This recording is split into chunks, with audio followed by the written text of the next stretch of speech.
This is Lake Effect from Milwaukee Public Radio. I'm Bonnie North. Thanks so much for joining us today. This is the second week of our pilot project with the BBC World Service. This collaboration between Lake Effect and the BBC brings you up-to-date reports on world events as they unfold. Today, there's anger in the Palestinian territories about leaked documents from negotiations over the Middle East peace process, which appear to indicate that Palestinian negotiators were prepared to offer major concessions to their Israeli counterparts. The documents, published by Al Jazeera Television, indicate that Palestinian negotiators have offered major territorial concessions to the Israelis over the last 10 years, including all but one of the Israeli settlements in East Jerusalem. Jonathan Marcus is the BBC's diplomatic correspondent, and he joins us now. Jonathan, I think it's fair to say that the Palestinian reaction to this has been swift and furious. What do the leaked documents actually say? Well, it's hugely embarrassing for the Palestinian Authority leadership. I mean, in essence, the first slice of these documents, which were released in Britain last night and also clearly on the Al Jazeera television network, which originally obtained the documents, showed the Palestinian Authority leadership almost desperate to reach some sort of deal with the Israelis. Now, they clearly didn't go as far as the Israelis wanted, but particularly they were willing to concede a key ring of settlements that had been built by the Israelis around the eastern fringe of East Jerusalem, settlements which many Palestinians believe were intended to act as a barrier and cut off East Jerusalem from its Palestinian hinterland. And the tone of some of the Palestinian comments in the documents, if we believe that these documents are genuine, and there doesn't appear to be any reason to doubt that at the moment, that the tone is really weak, rather vacillating, trying to pander in some ways to the Israelis and make them feel important and that they're getting a good deal. So basically speaking, the Palestinian Authority leadership and its negotiating team don't come out of it very well. Do the documents say what happened to quash that deal? This was in 2008. I'm reading that some of this was actually happening. Indeed, the documents relate to meetings that were held over 2 years ago now, essentially two key sets of proposals. One meeting in May of that year when the Palestinians put their proposed settlement idea to the Israelis, and that's the one that would have given Israel the significant quarters of Jerusalem, would have given these settlement blocks and so on. That foundered because the Israelis insisted that they obviously wanted to keep settlements that were deeper into the West Bank with large areas of Jewish population, places like Ma'ale Adumim and Ariel further to the north. The Palestinians absolutely drew the line there, and also one of these settlements close into Jerusalem, Hachoma. The Palestinians didn't want the Israelis to keep that either because they said it blocked transport and traffic between Jerusalem and Bethlehem. So there were differences there. The other interesting document that came out was a few months later in August, which we know a little bit more about, and we did know a little bit more about before, and that is the peace proposals by Ehud Olmert, then the Israeli Prime Minister.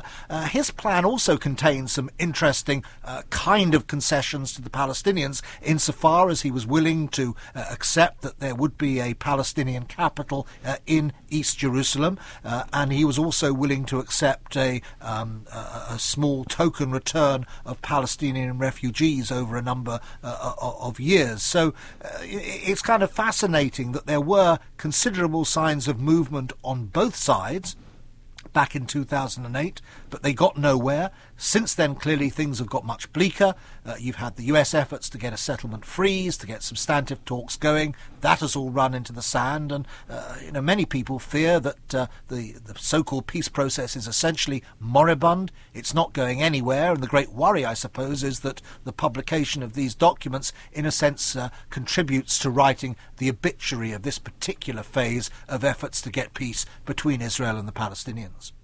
Well, where did the documents come from? Do we know who generated them and who leaked them? Well, the documents themselves that we've seen, I must say the BBC hasn't seen the original documents. We've seen the scans that have been put up online. The documents are verbatim transcripts in English of meetings between senior Israeli and Palestinian negotiators, and then for the Olmert plan, it's the text that was delivered and a map that were delivered to the Palestinians. That's the nature of the material, and it shows the Israelis highly sceptical. If anybody comes out out of it well, at least in terms of their own constituency. It's Tzipi Livni, who was then Israel's foreign minister, the leader of Kadima now, and the main opposition party in Israel, who comes over as very tough, very unwilling to make concessions. That will clearly, I suppose, play well with some of her constituency, at least at home. Now, as to who actually leaked the documents, that's very unclear, and that really is the big question. I think it's almost certainly these have come from the Palestinian side. There seems little doubt about that. Now, whether it is somebody who is just so frustrated by the lack of progress in the peace process that they've decided to blow the gaff on the whole thing, as it were, or whether it's somebody who has a much more political intent, that is, to undermine in some way the existing leadership of the Palestinian Authority, well, that's unclear. Those two options are still very much on the table. Yes, who gains from leaking this? And there could be people, as you say, with particular political ideologies that want to forward them that aren't getting time at the table, as it were, or could it be the Israelis? Well, the hardest line elements on both sides gain. I think there's no doubt about that. Anybody who's into the idea of compromise is clearly weakened by this. So on the one hand, those who are very hard line against any kind of concession in terms of the settlements in Israel will be overjoyed, no doubt, by this. Clearly, though, it's probably Hamas, the people who run the Islamist movement that runs the other part of the Palestinian territories, the Gaza Strip. They have clearly come out as being appalled. They're able to present themselves as a much better defender of Palestinian Jerusalem, a much better defender of Palestinian interests all round. So they clearly have something to gain. I think the great losers are clearly the Palestinian Authority, which is seen as weak. It's seen as desperate to get a deal, and so on. So it is undoubtedly undermined.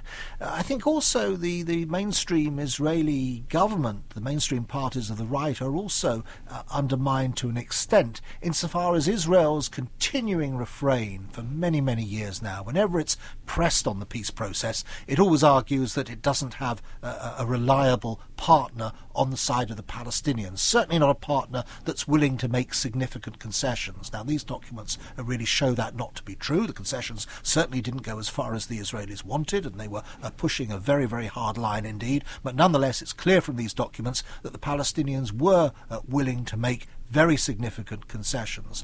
And so that, I think, is bad for the Israelis. If you look around now with the peace process in the doldrums, with growing criticism of Israel coming even from some of its friends, particularly on the settlement issue, there's a wider campaign in some quarters to try and delegitimize the Israeli state. And it's, at a time like this, I think, that the Israelis really need to be able to present strong credentials on the peace front. They need to at least be able to say, look, it's not our fault. We're trying. We can't get progress. And clearly what we've seen here in these documents, if they're true, and there's every indication they are, it rather undermines Israel's credentials on the peace front. Where do we go from here? Well, this is the big question and the big fear, and I think there are a lot of unknowns. One clear unknown is how much effort the Obama administration is going to put back into Middle Eastern diplomacy. It's clearly failed in its initial attempts to get progress and to get movement. So that's one big question. The second question hangs over the real direction that the Israelis themselves want to go in. Remember now, in the meantime, just recently, Ehud Barak, the defense minister, absconded, if you like, from the Israeli Labour Party. The rest of the Labour Party, by and large, the rump of it, left the government, and he stayed in government in the coalition with Benjamin Netanyahu. Now, that means in the short term that the Israeli government is probably more stable. At the start of the year, some people were suggesting there could be perhaps new elections towards the end of this year or early next. That may now not be the case. This may well be a government that can survive. So what real progress does it intend to try and make? Again, what pressure is going to come from Washington and elsewhere?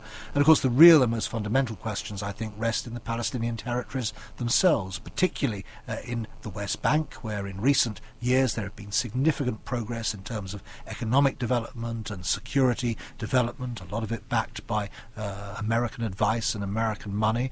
In many ways, many people believe the Palestinians in the West Bank have done pretty much what they were expected to do under the peace process and the Oslo Accords in terms of delivering security and so on. And the great fear is that if there's desperation, if there's a sense of things not making any forward progress, then all of this could begin to unravel. The great fear ultimately is that there could be another upsurge of violence, another Palestinian intifada, and that clearly is going to set the region back considerably. Jonathan Marcus, I want to thank you so much for talking with us this morning. Bonnie, a pleasure. Jonathan Marcus is the BBC's diplomatic correspondent. He joined us from London as part of Lake Effect's ongoing collaboration with the BBC World Service. You're listening to Lake Effect on Milwaukee Public Radio.